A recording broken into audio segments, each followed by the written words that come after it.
Seja preciso que se levante outra nação, que não passe de nós o teu Espírito. O que nós acabamos de cantar, a necessidade, irmãos, que temos de ter uma experiência real com a direção do Espírito Santo de Deus nas nossas vidas. Então, hoje nós vamos meditar sobre pessoas cheias do Espírito Santo. Pessoas que foram usadas por Deus de um modo especial. Vamos recordar aqui quais são as bênçãos da salvação. Quando nós nos convertemos, Deus perdoa os nossos pecados e Ele nos sela com o Espírito Santo. O Espírito Santo passa a morar em nós. O Espírito Santo é a garantia de que quando Jesus voltar, nós iremos com Ele. Então o Espírito Santo é o penhor. Deus penhorou o Espírito Santo para que nós fôssemos salvos. Vocês sabiam que quem garante a nossa salvação não é o sangue de Jesus? Quem garante a nossa salvação é o Espírito Santo. O sangue de Jesus nos purifica do pecado. O sangue de Jesus cancela a nossa dívida passada. Mas quem é a garantia da nossa salvação é o Espírito Santo, que Deus penhorou o Espírito. Se Deus não cumprir a promessa de nos salvar, e essa que é a terceira salvação, primeira salvação da pena do pecado, segunda salvação do poder do pecado, terceira salvação da presença do pecado. Então, se Deus não cumprir a promessa de nos salvar da presença do pecado, Ele penhorou o Espírito e Ele vai perder o Espírito. E como Deus não vai perder o Espírito Santo, a nossa salvação está garantida pelo penhor que nos foi dado, o penhor do Espírito. Acontece que o Espírito está em nós, mas nós podemos ser cheios ou vazios dele.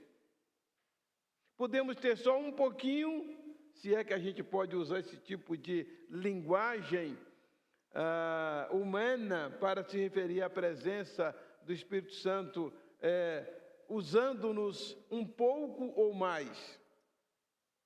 Ou se nós estamos cheios do Espírito Santo.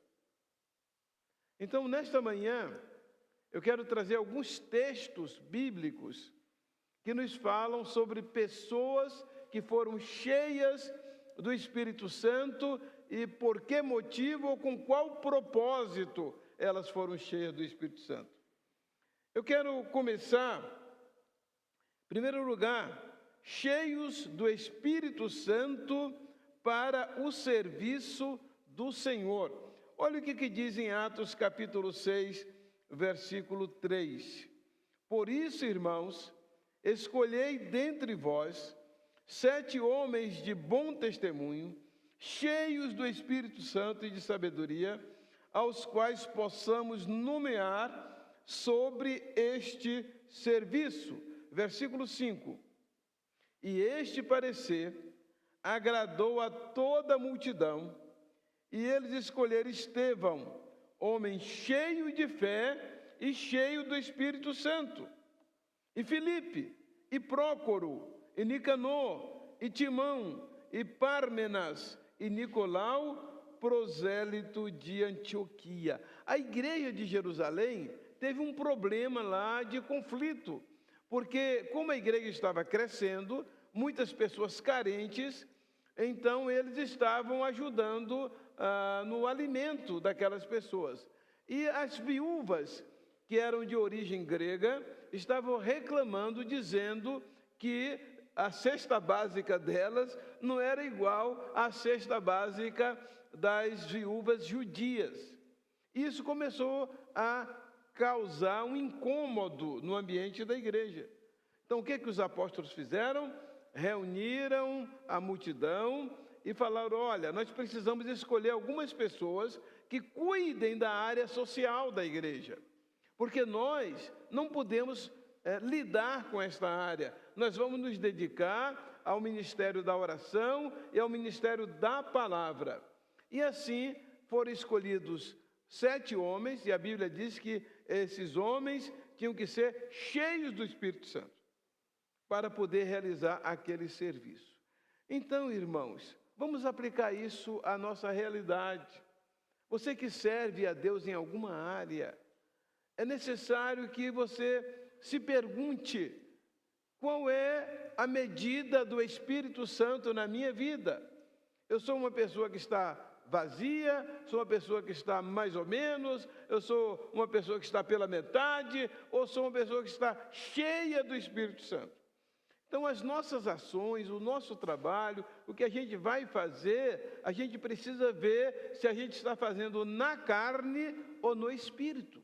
A Bíblia diz que se nós formos guiados pelo Espírito Santo de Deus, nós não cumpriremos a cobiça da carne.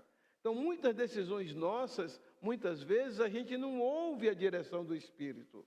Não presta atenção no que o Espírito Santo diz. E a Bíblia diz, como diz o Espírito: se hoje ouvides a sua voz, não endureçais os vossos corações. Então, o Espírito Santo está constantemente falando conosco. O problema é que a gente não presta atenção. E, às vezes, as obras da carne estão dominando tanto os nossos sentimentos, a nossa maneira de agir, que a gente não presta atenção no que o Espírito está dizendo. E a gente faz o trabalho de Deus sem a unção do Espírito. É muito importante que cada um de nós sempre ore, sempre peça a Deus que nos encha do Espírito Santo. Em segundo lugar, meus irmãos, cheio do Espírito Santo como precursor de Jesus. Quando o anjo foi anunciar o nascimento de João Batista, ele falou isso que nós vamos ler agora. Lucas capítulo 1, versículo 15. Porque ele será grande à vista do Senhor, e ele não beberá vinho, nem bebida forte, e ele será cheio do Espírito Santo. Olha, irmãos, vocês já pararam para imaginar um bebê no ventre da mãe, já cheio do Espírito Santo? Que coisa extraordinária! Olha só! Então, a nossa missão, irmãos, como aqueles que vamos levar Jesus às pessoas, vamos ser precursores de Jesus. Então, nós precisamos ter essa consciência de que o trabalho de Deus só pode ser feito por aquele que for cheio do Espírito Santo. E para o caso de João Batista, que iria ser o precursor de Jesus, ele foi cheio do Espírito Santo, ainda bebê, ainda em formação, lá no ventre da mãe. Vocês se lembram de que quando Maria foi visitar a Isabel, diz que João Batista, lá no ventre de Isabel, pulou de alegria? Como é que pode, né? O bebê pulou de alegria lá no ventre materno por reconhecer que ali estava chegando Jesus Cristo no ventre de Maria. Então, João Batista foi cheio do Espírito Santo. Irmãos, nós precisamos refletir sobre isso. A obra de Deus precisa ser feita por pessoas cheias do Espírito Santo. O terceiro exemplo que eu encontro aqui é cheio do Espírito Santo para profetizar. Lucas capítulo 1, verso 67. E seu pai, Zacarias, ficou cheio do Espírito Santo e profetizou, dizendo. Então, João Batista foi cheio do Espírito Santo desde o ventre de sua mãe. Quando Zacarias, depois de passar por aquela experiência dura, né, vocês sabem que ele falou isso aqui agora, logo após ter voltado a falar, porque ele ficou mudo por 9 meses, até o nascimento de João Batista, porque ele não acreditou numa oração que ele estava fazendo. Deus respondeu, mas ele não acreditou. E então o anjo falou: olha, eu sou Gabriel, que assisto diante de Deus, e porque tu não creste nas minhas palavras, tu ficarás mudo até que elas se cumpram. E aí, quando o menino nasce, que vão perguntar para Zacarias qual era o nome do menino, e que ele vai escrever, aí a boca dele se abre e ele, cheio do Espírito Santo, agora começa a falar a respeito de quem seria aquela criança. Então, irmãos, para a gente pregar, é preciso que seja cheio do Espírito Santo. Você acha que, de repente, a mensagem do pregador foi uma mensagem meio vazia? Ore por ele. Peça para que Deus o encha do Espírito Santo, para que Deus o capacite e dê palavra do céu para o seu coração. Um quarto exemplo que eu encontro na própria pessoa do Senhor Jesus Cristo. Ponto 4 aí, cheio do Espírito Santo para enfrentar as tentações. Lucas capítulo 4, versículo 1. E Jesus, sendo cheio do Espírito Santo, voltou do Jordão e foi conduzido pelo Espírito Santo ao deserto. Aí, se você continuar lendo, vai ver que ele foi tentado. Para a gente, irmãos, vencer as tentações, lidar com as tentações de cada dia, a gente precisa pedir que Deus nos encha do seu Espírito, porque senão a gente pode cair, a gente pode fraquejar. Somente quem for cheio do Espírito Santo pode vencer as tentações. E Jesus teve essa experiência na vida dele. A quinta lição, o exemplo de pessoas cheias do Espírito Santo, cheio do Espírito Santo para confrontar opositores. Irmãos, o trabalho que nós fazemos é espiritual. A gente lida o tempo todo com aqueles que muitas vezes são usados pelo inimigo para poder se opor à nossa palavra ou que nós estamos fazendo. As pessoas que não têm o Espírito de Deus não compreendem essas coisas. Paulo fala sobre isso, que o homem natural não compreende as coisas do Espírito porque lhe parece loucura. E aí nós temos aqui uma situação de Atos capítulo 4, versículo 8, que Pedro e João são levados diante do Sinédrio por causa da cura que eles tinham realizado. Lá no capítulo 3 de Atos, eles vão ao templo, tem um homem lá que ele é paralítico, e eles curam esse homem, e depois eles são presos, e aí as autoridades o chamam, e aqui quando eles vão responder, quando Pedro vai falar, a Bíblia diz que ele ficou cheio do Espírito Santo, e disse a eles, governante do povo e ancião de Israel. Então, mais uma experiência de ser cheio do Espírito Santo. E uma outra, dentro ainda dessa linha aí de confrontar opositores, é a experiência de Paulo, que ele, na viagem dele, chega a um lugar, tem lá o chamado procônsul Sérgio, e havia lá um homem que se passava por um profeta, um enganador, e à medida que Paulo ia pregando, ele ia se opondo, ia contradizendo, ia tentando desconstruir aquilo que Paulo falava. E aí em Atos capítulo 13, versículo 9, diz, então Saulo, é interessante que é aqui que Saulo muda o nome dele, né? Que a narração de Atos deixa de chamar ele de Saulo, para passar a chamá-lo de Paulo. Então Saulo, que também é chamado Paulo, cheio do Espírito Santo, fixando os olhos nele. Então vocês veem que a gente precisa orar mais para lidar com os opositores, para pedir que Deus realmente nos capacite. E Jesus falou isso. Jesus falou que o Espírito Santo nos daria palavra. Então nós precisamos orar, irmãos. Você que é tímido, você que às vezes não tem uma palavra, não sabe como falar de Jesus, peça para que Jesus o encha do seu Espírito Santo para você poder confrontar essas pessoas, e que é o próximo ponto que nós vamos ver, cheios do Espírito Santo para anunciar a palavra de Deus. Atos 4, 31. Eu acho extraordinário isso aqui, porque este versículo foi o seguinte: assim que Pedro e João saíram lá da presença daqueles sacerdotes que os confrontaram por causa da cura do paralítico, e eles são ameaçados. Aí eles vão para a igreja, reúnem a igreja e contam tudo o que aconteceu. Olha só aqui, qual é o resultado. E tendo eles orado, foi abalado o lugar em que eles estavam reunidos, e todos foram cheios do Espírito Santo e anunciavam a palavra de Deus com ousadia. Diz que quando os apóstolos chegaram e que falaram sobre as ameaças, eles, ao invés de se lamentarem, eles louvaram a Deus por eles estarem sofrendo ameaças por causa da palavra. E aí, quando eles oram desta maneira, então eles são cheios do Espírito Santo, e diz que eles têm ainda mais autoridade para anunciar a palavra.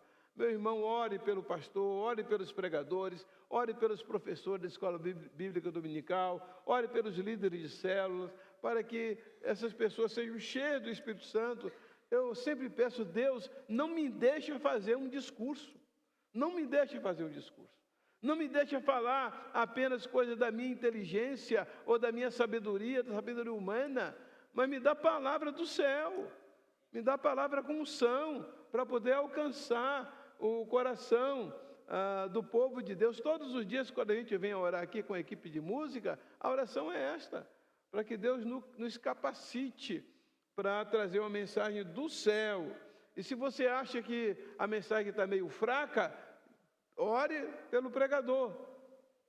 Eu ainda sonho em a gente voltar a ter aquilo que a gente teve assim que eu cheguei aqui, que era algumas pessoas estarem orando durante a mensagem. Conta-se que Moody, ele tinha um grupo desse que orava por ele, e quando ele estava pregando, ele sentia que mais ou menos ele não estava tendo a inspiração que ele gostaria de ter.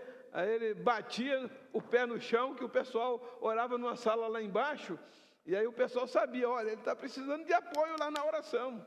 Façam isso sempre, meus irmãos. Achou que a mensagem está meio vazia, está meio fraca? Ore, peça unção, peça graça sobre a vida do pregador, porque realmente só a palavra com poder é que vai alcançar as pessoas. Nós não queremos alimentar o intelecto dos irmãos, nós queremos alimentar o seu coração, sua alma. É por isso que a gente precisa de ser cheios do Espírito Santo para anunciar a palavra de Deus.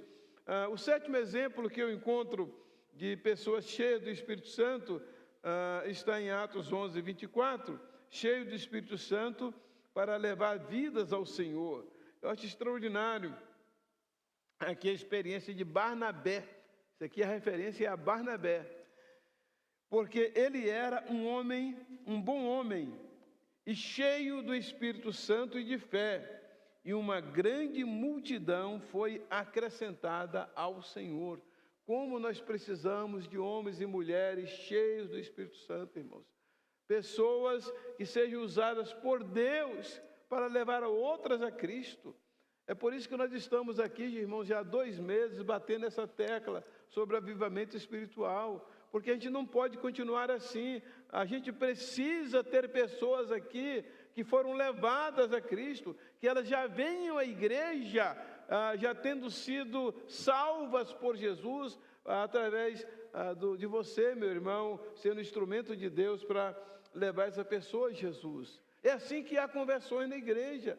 As pessoas já vêm trabalhadas, já vêm evangelizadas, muitas delas já vêm convertidas para poder ter um encontro com Jesus. Eu já compartilhei com os irmãos uma experiência lá do Rio de Janeiro, em que uma irmã, ela falou: pastor, eu quero fazer estudo com meu marido. Então eu dei alguma das minhas literaturas para ela, e aquele homem era um homem duro, resistente.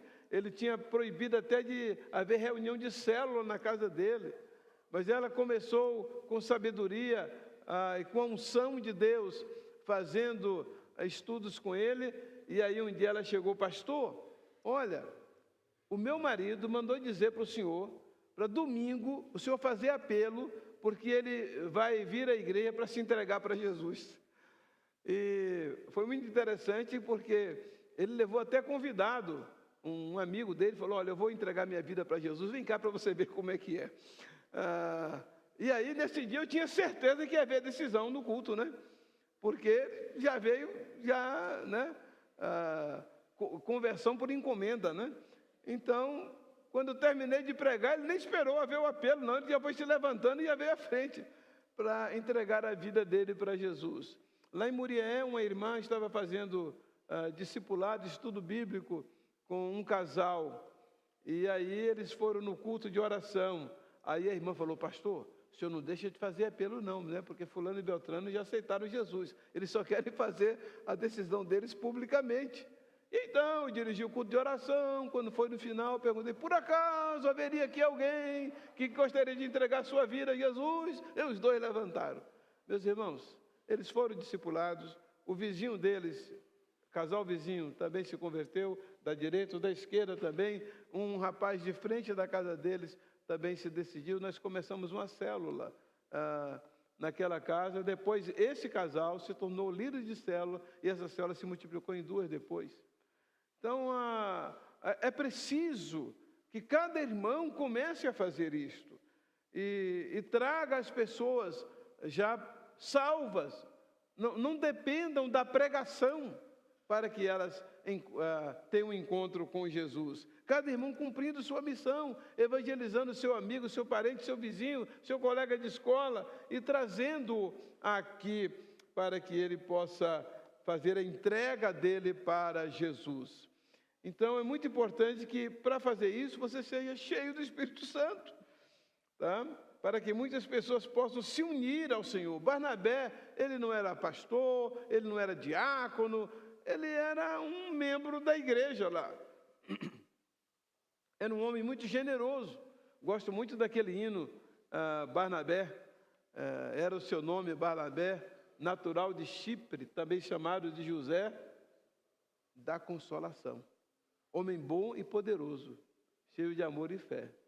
Então, ele era um levita. E como levita, ele não podia ter propriedade naquela região. E diz que ele foi a Chipre, vendeu a propriedade dele lá e trouxe a oferta dele para os necessitados da igreja lá em Jerusalém. Então, foi realmente uma atitude maravilhosa. Barnabé, ele vai para Antioquia, chega lá em Antioquia e ele vê que muitas pessoas estão se convertendo, e aí ele se lembrou de Paulo, que havia se convertido, mas alguma coisa na vida dele o entristeceu ou meio que apagou, e ele vai para Tarsis, me ajuda aí agora, irmãos, a cidade de Paulo. Ele vai para a cidade dele, Tarso. Ele vai para Tarso e lá em Tarso ele fica apagadinho. Então não sabemos quantos anos isso demorou, mas não foi pouco tempo. Aí Barnabé chega em Antioquia, vê que a igreja está crescendo, ele se lembra de Paulo, ele viaja para Tarso, diz a Bíblia que ele procurou Paulo até encontrá-lo. Ele leva Paulo para Antioquia e eles passam um ano inteiro se reunindo lá. Barnabé cuida de Paulo, até aí era Saulo, e depois, no capítulo 13 de Atos, a igreja está orando e jejuando, e o Espírito diz, separai-me a Barnabé e a Saulo para a obra a que eu os tenho designado. Então, eles saem como Barnabé e Saulo, e depois eles voltam como Paulo e Barnabé. Quando eles saem, Barnabé está na frente. Quando eles voltam, Paulo está na frente. Barnabé, então, foi o discipulador de Paulo. Barnabé, essa pessoa extraordinária na Bíblia, esse homem que, assim, não aparecia, mas fazia. E quando João Marcos, que era o sobrinho dele, viaja com eles, na primeira viagem missionária, e João Marcos, por ser muito novo, desiste, na segunda viagem missionária, Paulo não queria levar João Marcos. E então, Paulo foi resistido por Barnabé, Barnabé resiste duramente com Paulo, e Paulo, então, pega Silas e viaja em direção lá a Macedônia, e Barnabé pega João Marcos e vai cuidar dele e discipulá-lo e fortalecê-lo. E João Marcos foi a pessoa que escreveu o primeiro evangelho do Novo Testamento. O evangelho de Marcos foi o primeiro evangelho, não foi o primeiro livro, mas o primeiro evangelho a ser escrito. E depois, o que acontece? Tanto Mateus quanto Lucas usam o evangelho de Marcos para escrever os seus evangelhos. Então, muita coisa do evangelho de Lucas e de Marcos foi copiada, do evangelho de Lucas e de Mateus. Muita coisa foi copiada do evangelho de Marcos. E Paulo depois, a gente percebe que ele meio arrependido, ele diz, olha, tragam-me Marcos, porque ele é muito útil para o ministério. Então, irmãos, esse tipo de trabalho, sim, que é preciso que a gente tenha pessoas cheias do Espírito Santo para cumprir essa missão, cheia do Espírito Santo para levar vidas a Jesus, foi o que aconteceu, o que Barnabé fez, porque era homem bom, porque era um bom homem, e cheio do Espírito Santo de fé, e uma grande multidão foi acrescentada ao Senhor. O oitavo exemplo, irmãos, cheio do Espírito Santo para ver a glória de Deus. Estamos nos referindo aqui agora a Estevão, que Estevão foi um dos diáconos escolhidos lá para cuidar das viúvas e das pessoas carentes. Mas ele, Estevão, estando cheio do Espírito Santo, olhando firmemente para o céu, viu a glória de Deus e Jesus em pé à direita de Deus. Então, a pessoa cheia do Espírito Santo é uma pessoa que tem uma visão da glória de Deus.